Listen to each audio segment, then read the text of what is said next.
छोटे ठाकुर साहब ने मुझे कमरे में बुलाया। मेरे पाँव कांप रहे थे। अंदर आते ही उन्होंने दरवाजा बंद कर दिया। मुझे रस्सी से बांधकर मेरी साड़ी उतारने लगा। मैं डरकर उनसे रहम की भीख मांगने लगी, पर रात भर मेरे जिस्म पर गरम गरम। मैं जितना चीखती थी उतना उसका जोश बढ़ता। सुबह होते ही मेरी चीख निकल गई, क्योंकि चादर में खून बेरहमी के हद पर। घर के बाहर बहुत शोर शराबा था। सायरन की आवाज आ रही थी। बाहर निकली तो गांव के गांव भीड़ इकट्ठा हो गई थी। औरत, मर्द, बच्चे सब लोग बाहर खड़े थे। मेरी सहेली सुनीता मुझे किसी तरीके से पकड़कर घर से बाहर लेकर आई। इतने लोगों की भीड़ देखकर मेरा हाथ पैर कांपने लगा। डर के मारे मेरा चेहरा फीका पड़ गया था। हैरत से वहाँ खड़े लोगों को देखने लगी। सामने ही मेरी विधवा माँ खड़ी थी। उनके आंखों में आंसू थे। उनको देखते ही मुझे मेरे बाबा की याद आ गई, जो मुझे जान से भी ज्यादा मोहब्बत करते थे, पर खुद अपनी जान न बचा सके। मेरा नाम आरोही है। मैं 17 साल की हूँ। मैं अपने माँ बाबा के साथ इसी गांव में रहती थी। एक गरीब इंसान की बेटी थी।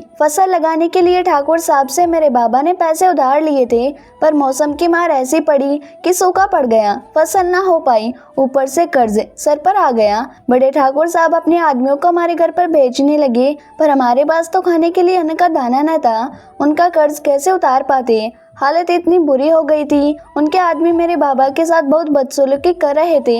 उन्हें मार रहे थे, धमका रहे थे। मेरे बाबा ने मेरे भैया से कांटेक्ट किया ताकि वो कुछ मदद कर सकें। भैया भाभी तो कब का गांव छोड़कर शहर में जाकर बस गए थे, पर भैया भी दिहाड़ी मजदूर थे। उतने कर्ज कहाँ से वापस कर पाते। 2-4 हजार की मदद तो कर दी थी। कहा बाबा, मेरे पास तो इतने पैसे नहीं हैं। मकान का किराया भी देना पड़ता है। किसी तरीके से अपने परिवार का पेट पाल पाता हूँ। मेरे बाबा बहुत लाचार हो गए थे और एक दिन उन्होंने अपनी जान ले ली। पेड़ पर रस्सी बांधकर उस पर लटक गए थे। पूरे गांव वाले इकट्ठा हो गए थे। बाबा तो चले गए, लेकिन वो कर्ज हमारे सर से ना उतरा। अब मुझ पर और माँ पर ठाकुर के आदमी बहुत जोर जुल्म करने लगे। परेशान होकर एक दिन मैं ठाकुर साहब की हवेली में आ गई। ठाकुर साहब उन दिनों बहुत बीमार चल रहे थे। मैंने छोटे ठाकुर साहब से कहा, कर्ज उतारने के लिए मेरे पास और कोई साधन नहीं है। आप मुझे बड़े ठाकुर साहब की सेवा में रख लें। मैं काम करके ये कर्ज उतार दूंगी। वो मेरी तरफ देखने लगा। शायद ये सोच रहा था कि मैं इतना कर्ज कैसे काम करके चुकाऊंगी, पर अर्जुन ने कहा, ठीक है, मेरे पापा की तबीयत ठीक नहीं चल रही है,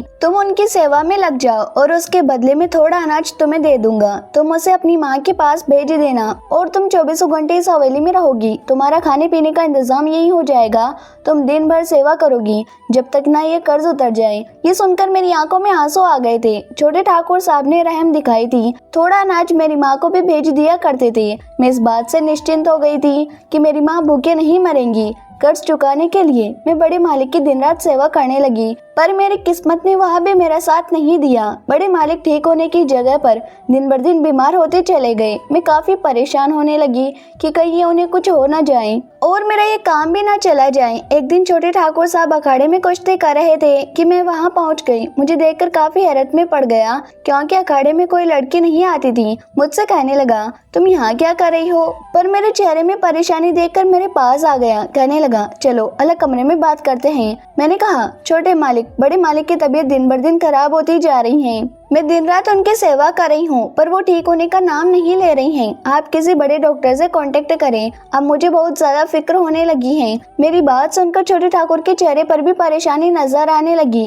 कहने लगे, मैं किसी बड़े डॉक्टर से कांटेक्ट करता हूँ। मैं भी परेशान हो गया हूँ। तुम यहाँ से जाओ, दोबारा यूँ अखाड़े में मर्दों के सामने मत आना। कहकर वो मेरी ओर देखने लगा। मैंने ठाकुर साहब के जिस्म पर नजर दौड़ाई तो बिल्कुल पहलवानों का शरीर था।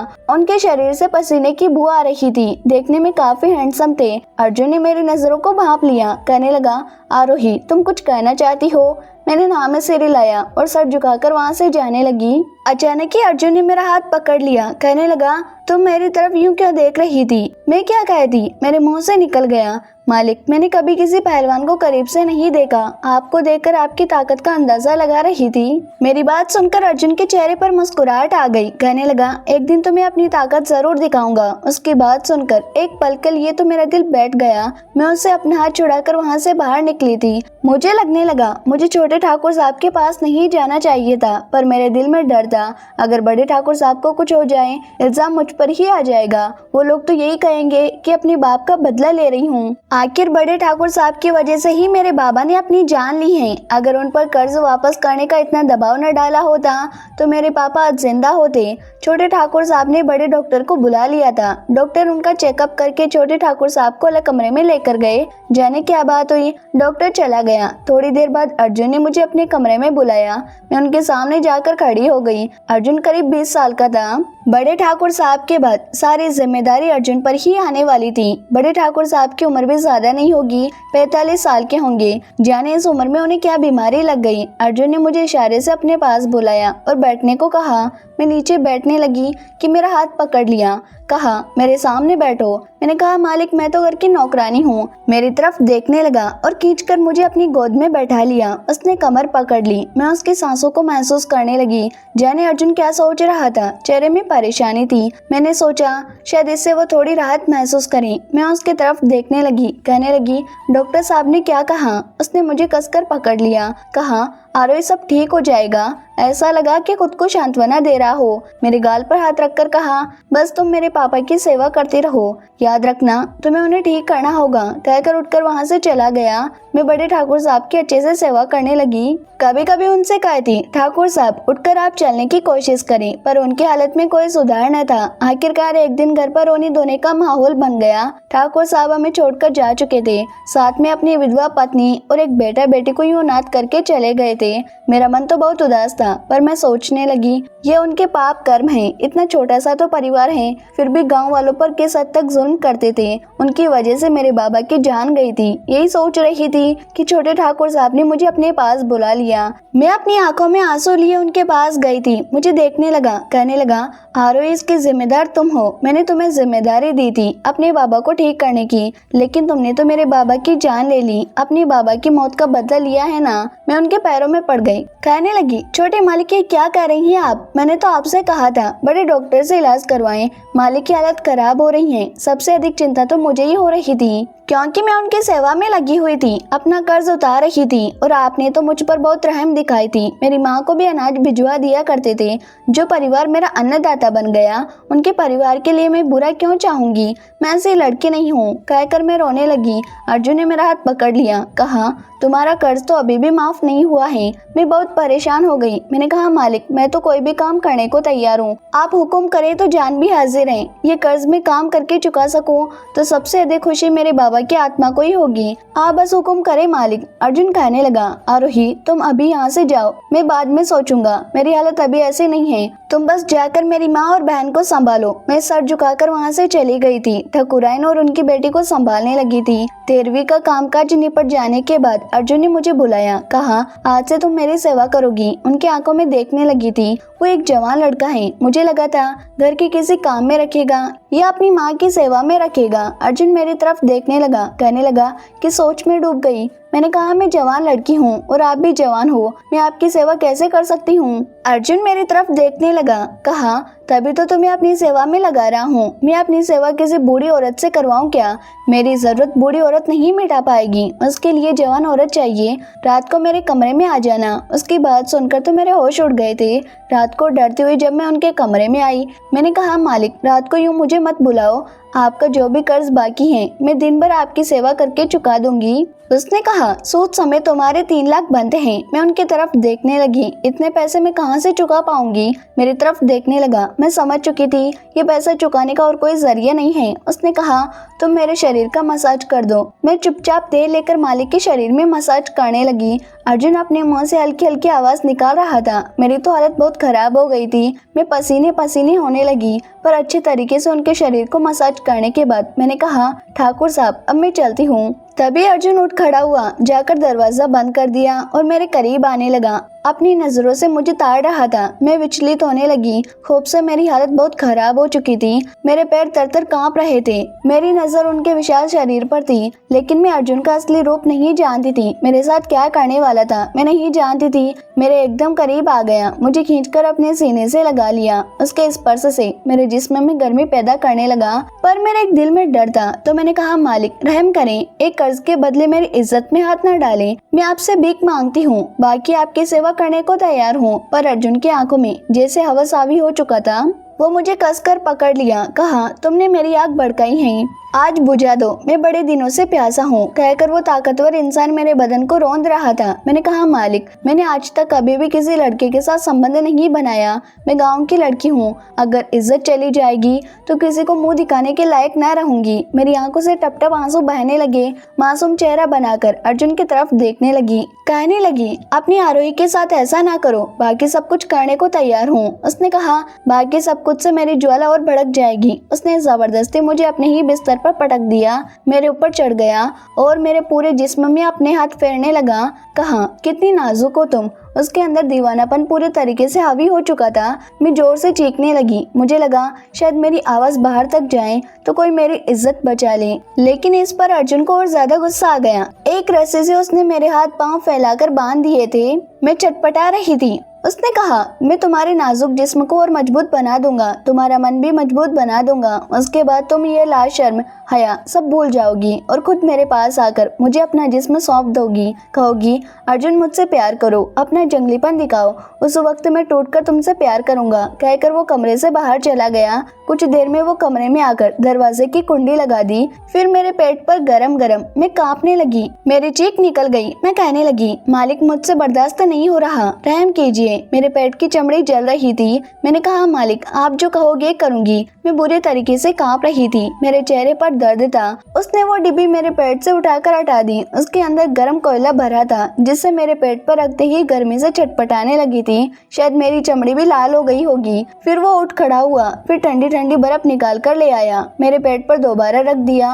पहले तो गर्मी की जलन धीरे धीरे कम होने लगी थी, लेकिन कुछ ही देर में मैं ठंड से कांपने लगी। मैं रहम की भीख मांगने लगी। उसके बाद उसने मुझे छोड़ दिया, मेरी रस्सी खोल दी। कहने लगा, अब मुझे खुश करो। मैं इतनी ज्यादा डर गई थी कि मालिक की हर बात मानने लगी थी। उसने पूरी रात मेरे जिस्म को रौंदा। अब मेरी आंखों से आंसू भी नहीं आ रहे थे। मैं डर रही थी कि ये जालिम इंसान फिर से मेरे साथ ऐसी हरकत ना करे। सुबह हुई तो कमरे का बुरा हाल था। चादर देख दिल दहला उठा। अर्जुन मुझे गोद में उठाए कमरे में ले आया। मेरी हालत इतनी खराब थी कि मैं दिन भर वहीं लेटी रही। दोपहर को अर्जुन मेरी खबर लेने आ गया। मेरे माथे को चूम लिया। कहने लगा, कल की रात मेरी जिंदगी की बहुत खूबसूरत रात थी। तुम्हारे चेहरे का वो दर्द मुझे संतुष्टि दे रहा था। तुमने बहुत अच्छा किया। ऐसे तो जल्द ही तुम्हारे सारे कर्ज माफ कर दूंगा। कहकर वो मेरी तरफ देख देख कर मुस्कुराने लगा था।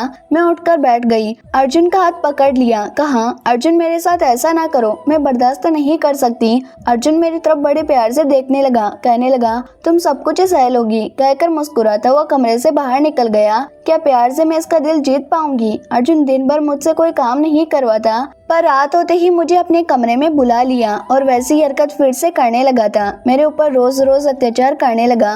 मेरी हालत दिन भर दिन खराब होती चली जा रही थी। पूरे 1 महीने मैंने सब कुछ बर्दाश्त किया। मेरी नरमी उसका दिल न पिघला पाई। लेकिन एक दिन मेरे एक पड़ोसी ठाकुर साहब के घर आ गए। मुझसे कहने लगे, तुम्हारी माँ की हालत बहुत खराब है, बेचारी बहुत बीमार पड़ गई है, आज तुम माँ को देख आओ। मैं ठाकुराइन से इजाजत लेकर अपनी माँ से मिलने चली गई थी, पर मेरी खुद की हालत ही बहुत खराब हो चुकी थी। जब मेरी माँ मुझसे मिली, मुझसे पूछने लगी, कैसी है बेटा, तो मैं फूट फूट कर रोने लगी। मैंने अपनी माँ को सब कुछ बता दिया था, जो जुल्म उस इंसान ने मुझ पर ढाए थे। ये बात सुनकर मेरी माँ की आंखों में आंसू आ गए थे। दिन भर उनके साथ बिताने के बाद मैं रात में ठाकुर साहब के घर आ गई थी, क्योंकि मुझे ठाकुर साहब का बहुत ज्यादा डर था। अब उस रात भी उसने मेरे साथ वैसे ही जालिमों जैसी हरकत की, पर मुझे एक सोने का कंगन पहना दिया। मैं हैरत से उसकी ओर देखने लगी। जो इंसान मुझ पर इतना जुर्म ढाता है आखिर मुझे सोने की कंगन क्यों पहना रहा है। उसने मेरे माथे को चूम लिया, कहने लगा, आरोही मैं तुमसे बहुत ज्यादा खुश हूँ। तुमने मेरे दिल को वो सुकून दिया है जो आज तक मैं ढूंढ रहा था। मैं चाहता हूँ तुम ही मेरे बच्चे को जन्म दो। कहकर उसने अपने होठ मेरे होठों पर रख दिए। गहरी चुंबन में डूब गया, पर मैं चुपचाप बैठी थी तो उसने मुझे छोड़ दिया। कहने लगा, मेरे साथ क्यों नहीं दे रही। मैंने कहा, अर्जुन तुम मेरे साथ ऐसा क्यों करते हो। पिछले 1 महीने से तुम मुझे दर्द दे रही हो। कभी मेरे पेट में गर्म कोयले के डिब्बे रख देते हो तो कभी बर्फ रख देते हो। वो उसने कहा, तो तुम बहुत नाजुक हो। मैं तुम्हें अपने लायक बना रहा हूँ, मजबूत कर रहा हूँ। कहकर वो गर्म कोयले की डिब्बी अपने हाथों में पकड़ लिया। कहा, देखो मैं बर्दाश्त कर रहा हूँ तो तुम क्यों नहीं कर पाती। मैं तुम्हें मजबूती बना रहा हूँ, कमजोर नहीं। मेरी जान, मैं तुम्हें बहुत पसंद करता हूँ, लेकिन मैंने फैसला किया है कि तुम्हें और दुख नहीं दूंगा। तुम पहले से बहुत ज्यादा मजबूत हो चुकी हो, इसलिए तुम्हारे लिए ये कंगन लाया हूँ। कहकर मेरे सामने बैठकर मुझे देखता रहा। उसकी आंखों में मुझे अपने लिए प्यार नजर आ रहा था। हालांकि ये बात उसने अपने मुंह से कभी नहीं कही थी। शायद उसे प्यार का इजहार करना नहीं आता हो। और कौन सा शौक है मुझे इस तरह से तकलीफ देकर मुझे मजबूत बनाना चाहता है। इसका दिमाग तो खराब नहीं है। मैं बहुत दुखी हो चुकी थी। मेरी आंखों से आंसू टपकने लगे। अर्जुन ने कहा, ये कीमती आंसुओं को यूं न बहाओ। कहकर वो मुझे अपने गले से लगा लिया था। बड़े प्यार से उस रात मुझे अपने पास रखा। मेरे शरीर में गुदगुदी करने लगा। मैं अर्जुन का ये रूप पहचान नहीं पा रही थी। आखिर ये कैसा दीवानापन है, कैसी बेरहमी की हद है। इसने अपनी मोहब्बत को किस हद तक पहुंचा दिया। ऐसा जुनूनी इंसान मैंने आज तक नहीं देखा। पर अगली सुबह शोर सुनकर मैं चौंक उठी। मेरी सहेली सुनीता मेरे पास आ गई। बाहर का नजारा देखकर मेरी आंखों में आंसू आ गए थे। गांव वालों के साथ साथ बाहर एम्बुलेंस और पुलिस की वैन भी आ गई थी। पुलिस ने ठाकुर साहब के बेटे को पकड़ लिया और उसे पुलिस स्टेशन ले जाने लगे। गांव के लोग भड़क चुके थे और मैं बिल्कुल दुविधा में पड़ चुकी थी। एक तरफ तो अर्जुन का वो रूप था जिससे मुझे तकलीफ देता था, और दूसरी तरफ अर्जुन का कल रात वाला वो प्यार। अर्जुन मेरी तरफ देख रहा था। पुलिस वाले उसे लेकर जीप के पास ले जा रहे थे। गांव वाले शोर मचाने लगे थे। मैं नंगे पांव ही दौड़ने लगी। अर्जुन के पास आ गई, उसका हाथ पकड़ लिया। पुलिस वालों को कहने लगी, इसे कहाँ लेकर जा रही हैं? पुलिस वाले ने कहा, तुम्हारी माँ ने ही कंप्लेंट की है। हम जानते हैं अर्जुन तुम पर जुल्म करता है। आरोही तुम भी हमारे साथ पुलिस स्टेशन चलो और तुम्हारे साथ जो कुछ भी हुआ है उसकी रिपोर्ट लिखवाओ। पूरे गांव वाले ठाकुर के अत्याचार से परेशान हो चुके थे। अर्जुन की आंखें तो बस मुझ पर ही टिकी हुई थी और मेरी समझ में नहीं आ रहा था कि मैं क्या करूं। मैंने कहा, इंस्पेक्टर साहब, अर्जुन वैसा इंसान नहीं है जैसा हम सब समझते हैं। उसके स्क्रू रूप के अंदर भी एक नरम दिल इंसान छुपा हुआ है। आप इन्हें छोड़ दें। मैं कोशिश करूंगी अर्जुन अपनी जिंदगी गाँव वालों की भलाई में बिताए। उसके अंदर जो अच्छा इंसान छुपा हुआ है मैं उसे जगाऊंगी। मेरे साथ अर्जुन ने जो कुछ भी किया है वो उसका प्यार जताने का तरीका था। शायद वो ऐसे ही माहौल में पलकर बड़ा हुआ है जहाँ उसे प्यार जताने का तरीका नहीं मालूम था, पर मैं उसे सिखाऊंगी। मेरी बात सुनकर पुलिस भी काफी हैरत में पड़ गई। कहा, तुम गलती कर रही हो, ऐसा इंसान कभी नहीं सुधर सकता। मैंने कहा, अर्जुन नहीं सुधरेगा तो मैं खुद उसे लेकर आपके हवाले कर दूंगी। आज मैं गांव वालों को भी वचन देती हूँ। गांव वालों के सामने मैंने हाथ जोड़ दिए थे और एक मौके की उम्मीद उन सबसे कर रही थी। धीरे धीरे एक एक करके सारे लोग चले गए थे। मैंने कहा, अर्जुन अब मेरे कंधों पर बहुत बड़ी जिम्मेदारी है। अर्जुन मेरे पास आ गया। उसकी आंखों में आंसू थे। कहने लगा, मेरे पापा एक बेरहम इंसान थे। उनके साथ रहते रहते मैं भी उनके नक्शे कदम पर चलने लगा था। हालांकि मेरी माँ एक नरम दिल इंसान है और कहीं ना कहीं उनकी नरमी भी मेरे अंदर है। अब से सारी जिम्मेदारी मैं तुम्हारे हाथों में सौंपता हूँ। अर्जुन ने गांव की सारी जिम्मेदारी मुझ पर सौंप दी और मैंने अपनी जिंदगी गांव वालों की भलाई में बिताई। अर्जुन ने मुझसे शादी कर ली थी और धीरे धीरे मैंने उसे प्यार करने का तरीका सिखाया था और आखिर में मोहब्बत के कारण बुराई के आगे अच्छाई की जीत हुई। दोस्तों, उम्मीद करती हूँ कि आपको हमारी कहानी पसंद आई होगी। कहानी पसंद आई है तो वीडियो को लाइक करें, चैनल पर नए हैं तो चैनल को सब्सक्राइब करें और हाँ, नोटिफिकेशन बेल को जरूर दबाएं ताकि अगली आने वाली अपडेट सबसे पहले आपको मिले। Okay, thank you.